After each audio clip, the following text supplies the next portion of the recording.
की YouTube channel पे आप सभी लोगों का स्वागत है। आज बात करेंगे ईवीएस मैराथन की बात करेंगे, जो पर्यावरण में बहुत ही महत्वपूर्ण है और हर बार सीटेट में पूछे जाते हैं।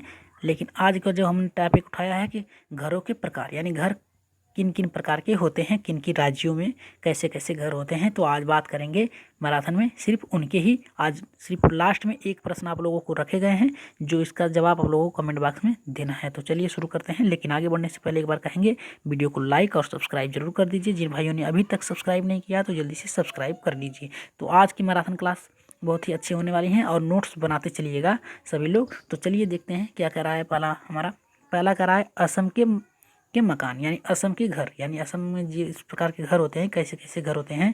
कह रहा है कि हाउस ऑफ असम।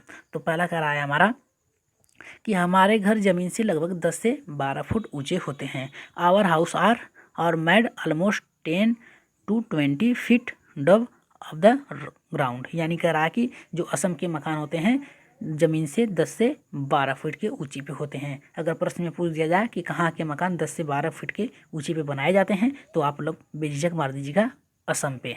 तो दूसरा हमारा कह रहा है कि इन्हें मजबूत बांस के खम्भों पे बनाते हैं। जो असम में घर होते हैं मजबूत बांस के खम्भों पे बनाए जाते हैं। They are made of strong bamboos pillars.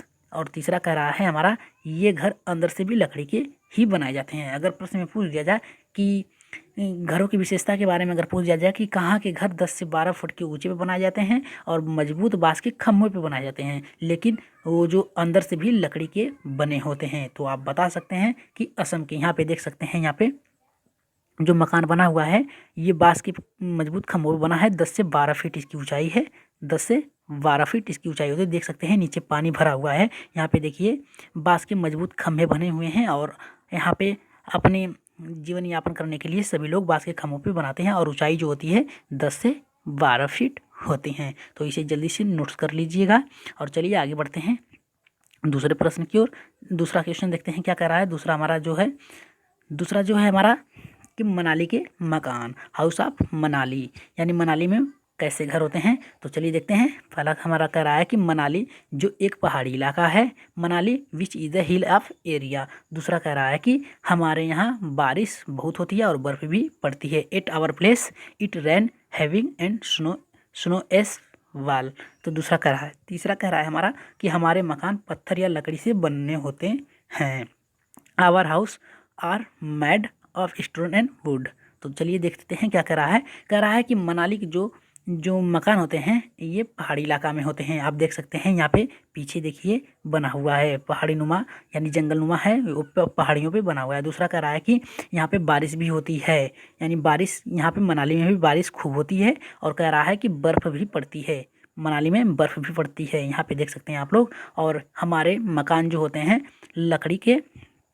लकड़ी और पत्थर के बने होते हैं। इस तरफ देख सकते हैं आप लकड़ी के मकान बने हुए हैं और दूसरी तरफ देख सकते हैं आप लोग कि पत्थर के बने हुए हैं। यहाँ पे जो इसकी जो स्टैचू बनी हुई है, मतलब जो इसके स्ट्रॉन्ग पार्ट हैं वो पत्थर के बने हुए हैं। और दूसरी तरफ देखें यहाँ पे लकड़ी के बने हैं, यानी बांस के लकड़ी के बने होते हैं। तो मनाली में अगर पूछ दिया जाए प्रश्न में कि कहाँ के जो मकान हैं वो पत्थर और लकड़ी से बने होते हैं और वहाँ पे बारिश भी बहुत होती है और बर्फ़ भी पड़ता है, तो तुरंत आप लोग ऑप्शन में खोजिएगा मनाली। तो मनाली के मकान जो होते हैं जो पहाड़ी इलाका में होते हैं और बारिश वहाँ अधिक होती है, बर्फ़ भी पड़ता है, और यहाँ के मकान जो होते हैं पत्थर और लकड़ी के बने होते हैं। तो चलिए आगे देखते हैं तीसरे प्रश्न की ओर।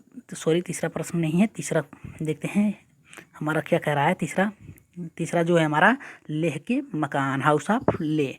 देखते हैं लेह की विशेषता क्या होती है यहाँ के घरों के मकानों की। तो देखते हैं पहला कह रहा है हमारा, लेह में मकान के नीचे मंजिल में खिड़की नहीं होती है। अगर क्वेश्चन में पूछ दिया जाए कि कहाँ के मकान में कि निचली मंजिल पे खिड़की नहीं होते, तो आप देख सकते हैं यहाँ पे देख सकते हैं यहाँ पे पिक्चर में बना हुआ है। यहाँ पे निचली मंजिल में जो है खिड़की नहीं होती है। द फ्लोर बिलाव ऑफ द नहीं है, बिलाव द हाउस इन ले does not have a window, यानी यहाँ की खिड़की नहीं होती है निचली मंजिल पर। दूसरा कह रहा है कि छत को मजबूत करने हेतु पेड़ों के मोटे तने इस्तेमाल किए जाते हैं, यानी चीड़ के जो पेड़ होते हैं उनके यहाँ पे देखिए इन्हें खम्भों से मजबूत किया जाता है।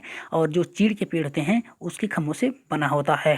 Stick should of the tree in use the stronger strengthen the roof, और कराया तीसरा छतें जो होती हैं समतल होती हैं। यहाँ पे देख सकते हैं आप लोग कि इनकी जो छतें होती हैं ये समतल होती हैं, यानी लेह की जो मकान की विशेषता होती है वो निचली मंजिल में खिड़की नहीं होती है और ये मजबूत पेड़ों के खम्भों से बनाई जाती हैं और इसके जो छत होते हैं समतल होते हैं। अगर प्रश्न पूछ दिया जाए कि कहाँ के मकानों में कहाँ के मकानों में निचली मंजिला में कोई खिड़की नहीं होती और वहाँ के वो जो घर होते हैं पेड़ों के मोटे तने इस्तेमाल किए जाते हैं और छत जो होता है समतल। तो आप देखिएगा लेह के मकान यानी हाउस ऑफ लेह।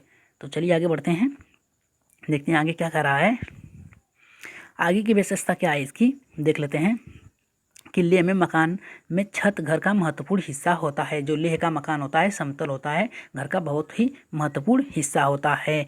यहाँ गर्मियों में फल सब्जी सुखा ली जाती है क्योंकि ठंडक में नहीं मिलती, यानी कुछ ऐसे सब्जियां हैं जो ठंड में नहीं मिलती हैं। जो घर का जो छत समतल नुमा आता है उस पर सुखाने का कार्य होता है। और दूसरा कह रहा है यहाँ पे लेह में लोग सर्दियों में नीचे की मंजिल पर रहते हैं क्योंकि मोटी मोटी दीवारें लकड़ी के फर्श और लकड़ी की छत ठंड से बचाती हैं।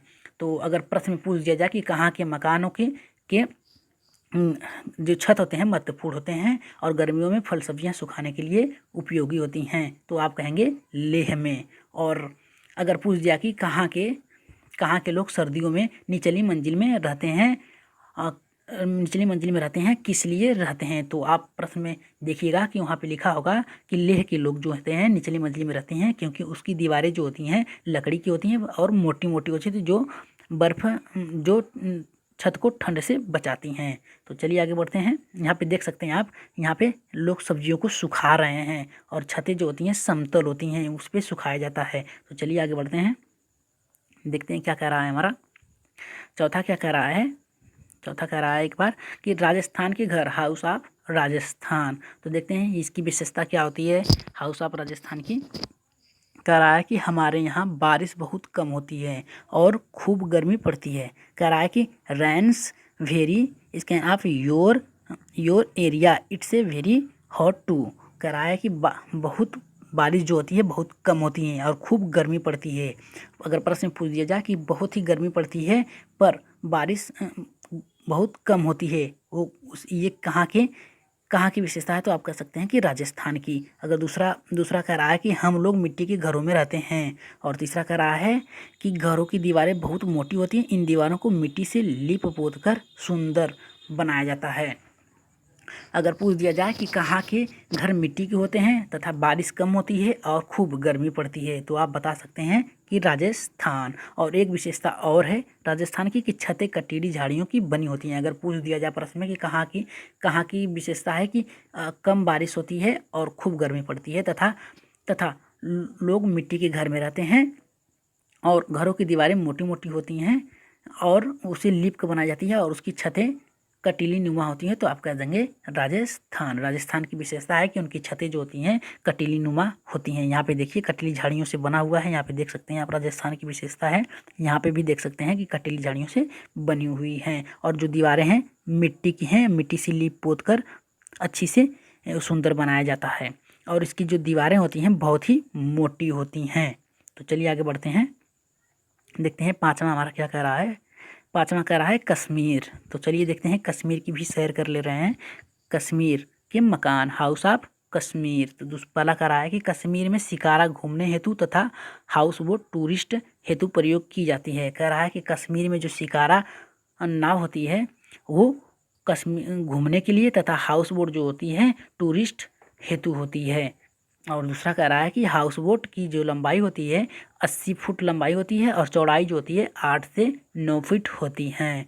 तो अगर पूछ दिया जाए कि शिकारा नाव कहाँ पे पाई जाती है, तो आप लोग कहेंगे कि कश्मीर में पाई जाती है। और शिकारा नाव की जो हाउस बोट होता है वो किस लिए उपयोग किया जाता है, तो आप कह सकते हैं कि हाउस बोट जो होता है टूरिस्ट के प्रयोग के लिए किया जाता है। और पूछ दिया जाए कि जो इनकी नावें होती हैं हाउस बोट जो होता है जिस पे टूरिस्ट लोग घूमते हैं वो कितने फुट लंबी और कितने फुट चौड़ी होती है, तो आप कह सकते हैं कि 80 फुट जो होती है इनकी लंबाई होती है और 8 से 9 फुट चौड़ा होता है। तो चलिए यहाँ पे देख सकते हैं, यहाँ पे ये रहा आपका ये रहा आपका शिकारा नाव। शिकारा नाव में मात्र 1 से 2 लोग बैठ सकते हैं। और जो ये टूरिस्ट बोट होता है ये घरनुमा होता है, इसे देख सकते हैं। इस पे इसकी लंबाई जो होती है 80 फुट होती है, लगभग 80 फुट होती है इसकी लंबाई। और जो चौड़ाई होती है इसकी, ये जो चौड़ाई है ये 8 से 9 फीट होती है। तो चलिए आगे बढ़ते हैं, देखते हैं। अगर पूछ दिया जाए प्रश्न में कि शिकारा नाव घूमने के लिए उपयोग होती हैं और हाउस बोट टूरिस्ट के लिए प्रयोग किया जाता है, ये विशेषता कहाँ की है, तो आप बता सकते हैं कि कश्मीर की। अगर पूछा जाए हाउस बोट की लंबाई और चौड़ाई कितनी होती है, तो आप कह सकते हैं कि 80 से 80 फुट होती है और चौड़ाई जो होती है 8 से 9 फुट होती है। तो चलिए आगे बढ़ते हैं, देखते हैं आगे क्या कह रहा है हमारा।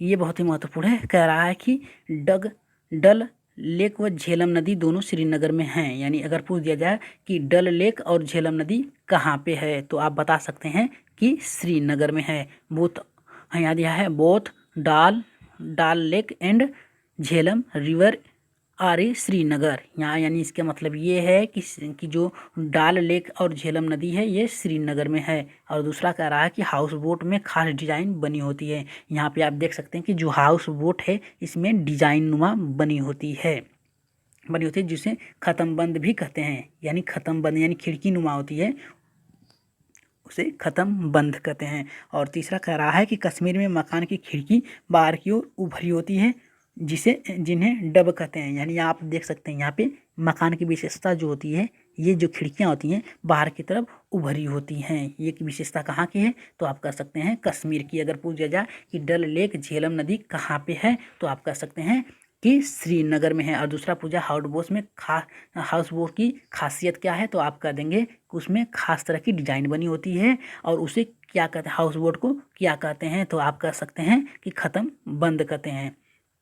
जिसे ख़त्म बंद, जो डिजाइन बनी होती है हाउस बोट में उसे ख़त्म बंद कहते हैं। और यहाँ पे कह रहा है कि कश्मीर में मकान की खिड़की बाहर की, अगर पूछ दिया जाए कि कहाँ की खिड़कियाँ जो होती हैं बाहर की तरफ उभरी होती हैं और उन्हें क्या कहा जाता है, तो आप कहेंगे कश्मीर की जो खिड़कियाँ होती हैं वो बाहर की तरफ उभरी होती हैं, इन्हें डब कहा जाता है। तो चलिए आगे बढ़ते हैं, देखते हैं क्या कह रहा है आगे वाला।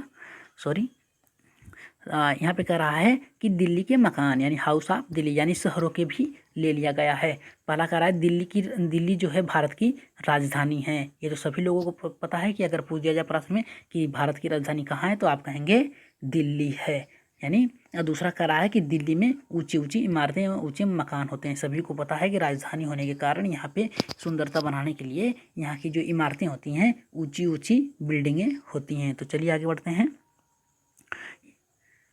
7वें प्रश्न की ओर, देखते हैं 7वां प्रश्न हमारा क्या कह रहा है।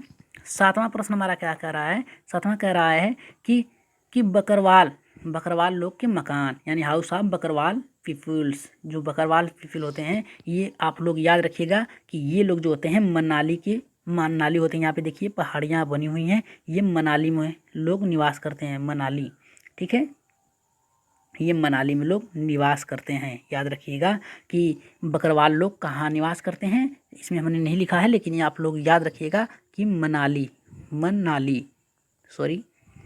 में निवास करते हैं। और इनकी विशेषता क्या है, ये लोग लकड़ी व मिट्टी के घरों में रहते हैं। यहाँ देखिए यहाँ पे लकड़ी की घरें बनी हुई हैं और ये बकरियाँ चराते हैं। यहाँ पे देख सकते हैं कि एक व्यक्ति अपने पीठ पर एक बकरी को, भेड़ को लादे हुआ है और चरा रहा है। तो अगर आप लोगों को पूछ लिया जाए कि जो बकराल लोग होते हैं इनकी विशेषता क्या होती है, इनके घर कैसे होते हैं, तो बकरवाल लोगों की घर जो होती हैं लकड़ी और मिट्टी की होती हैं और ये बकरियां चराते हैं। ये क्या करते हैं, इनकी व्यवसाय क्या है, तो इनकी व्यवसाय जो होती हैं बकरियां चराते हैं और उसे बेचते हैं। इनके घर जो होते हैं लकड़ी और मिट्टी के होते हैं। और कहाँ के रहने वाले होते हैं, कहाँ रहते हैं ये, तो ये मनाली में रहते हैं। कहाँ रहते हैं, मनाली में। याद रखिएगा, देखिए बर्फीली, पीछे देखिए कि बर्फीली पहाड़ियाँ हैं। इससे ज़्यादा लगा सकते हैं आप लोग कि बकरवाल लोग मनाली में रहते हैं और इनके घर जो होते हैं लकड़ी और मिट्टी के होते हैं और इनका व्यवसाय जो है ये भेड़ और बकरियों को चराते हैं, उसका पालन पोषण करते हैं और उसे बेच देते हैं। तो चलिए आगे बढ़ते हैं, देखते हैं अगले वाला क्या कहता है।